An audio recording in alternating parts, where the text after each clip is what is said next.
welcome to another Crafternoon with Mandy. I think we have a really fun one for you today. It mixes a little bit of art and science, which is my sort of favorite way to be creative. I like to see reactions and weird stuff happen. So today we're going to be making baking soda paint, which basically is paint made with baking soda. You make something beautiful with it, and then we're going to add vinegar to the mix. You might already know what happens when you mix vinegar and baking soda, but if you don't, you're in for a real treat. So let's see how we do this project.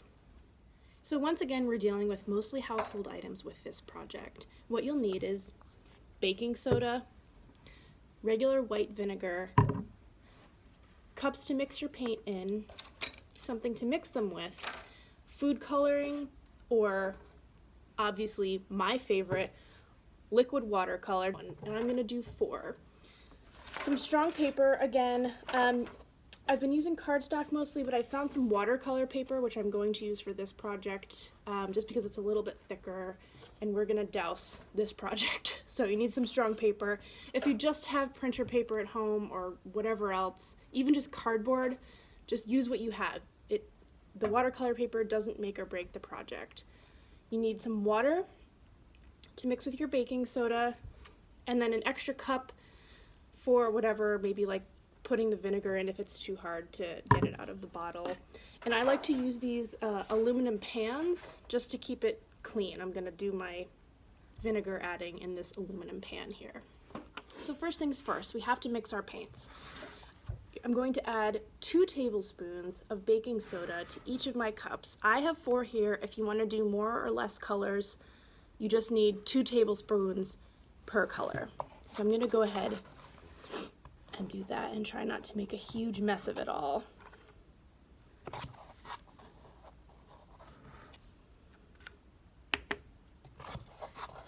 And as it turns out, these cups might be a little bit small. We'll make it work though. We're all about making it work during these difficult times. After you've added 2 tablespoons of baking soda to each one of your cups, you're going to add 2 tablespoons of water to each cup. So about equal amounts of water and baking soda. And as it turns out, these cups are the perfect size. So, like I said, making it work. I've added water. Next up is food coloring. I've done red and purple already, but with these liquid watercolors, you only need a couple of drops. If you're using food coloring, just eyeball it, and you're sure to come up with something delightful.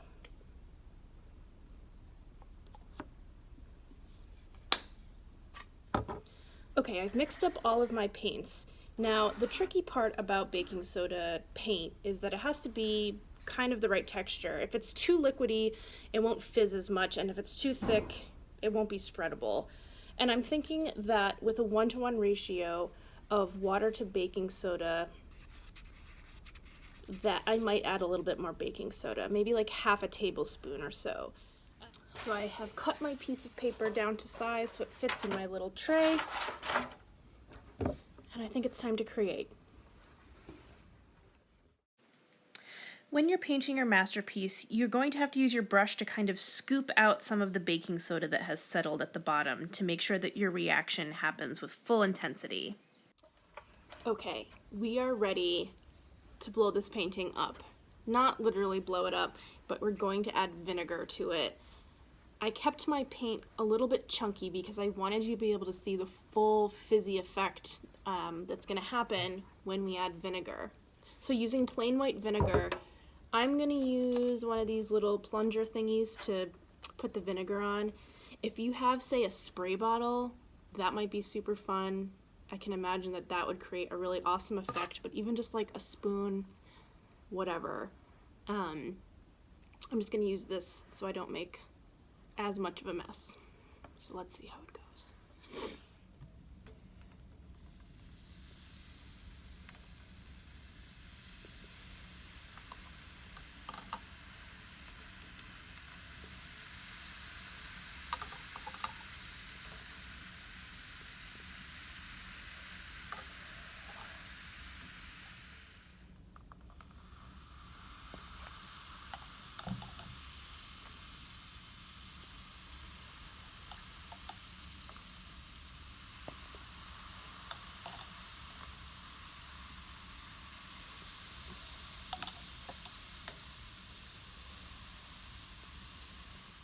So that's it for another Crafternoon with Mandy. We miss you so much. We can't wait to see y'all soon, sooner rather than later, hopefully.